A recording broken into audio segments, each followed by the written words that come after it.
seem to be socialist. And I say seem to be socialist, as Quigley said. It's a different kind of, it's more like fascism, really, or Nazism. Because they plan to go down through the ages, their offspring being the better breeded type, with intelligence and so on, and take care of these resources and use them properly for their own maintenance and sustainability, not for ours. In fact, most of us have to die off.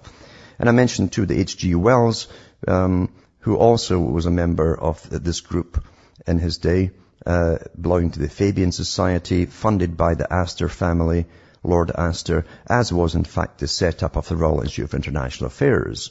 H.G. Wells was one of the biggest writers pushing technology and pushing the technological age for the masters to rule the world. And he also talked, along with Bernard Shaw, about killing off and get rid of the useless eaters, all the masses. I mentioned as well that he published in his own book, Things to Come, in 1934, that in the future, about now, you see, in the future, he said, they will use energy credits for money. So if you think you're just going through a stumbling, happenstance, strange Alice in Wonderland, crisis after crisis scenario, with everything happening by chance, you'll never ever get what's really happening.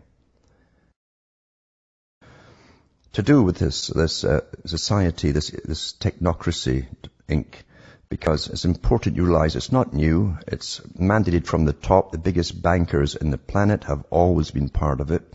And Cecil Rhodes himself was set out to grab the resources of the world, an awful lot of them. Then Milner took over doing the same thing right up through World War I, World War II. They set up the United Nations, by the way, this same group, to manage the world's affairs and bring the perfect society into reality. But it was to be based eventually with eventually killing off the useless eaters step by step, not all at once, of course, so that we don't panic, but enough to step up the death rate. And they believe that themselves should come through this, you see. And in as I say, Wells himself did publish his book, Things to Come, Shape of Things to Come, and he mentioned energy credits would be used. You see the same thing through the Star Trek series as well, when they're asked, what kind of money do you use in that century when they come back from the future? And he says we get a form of credits, and privileges. Now, this Technocracy Inc. has a lot of good stuff on its own site, and they're still going well and strong today, managed by the big boys. And I'm sure the NSA is in it too. And it mentions energy distribution card.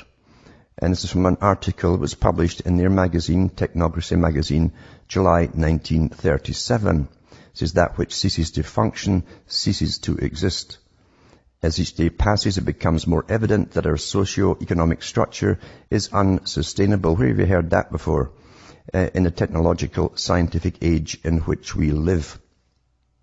That's for the energy distribution card, published in July 1937. Of course. And it's from Bateson's lifetime commitment to reprogramming a humanity, which he deeply despised, and in particular his explicit drive to destroy the religious basis of Western civilization by replacing God with nature, that the whole Earth project was born. What did it become? Your greening project, folks. It says, with nature at its center and mankind portrayed as a dangerous ape threatening to destroy all. Bateson's British and American intelligence-sponsored takeover of the nascent field of cybernetics in the 1950s from its creator Norbert Wiener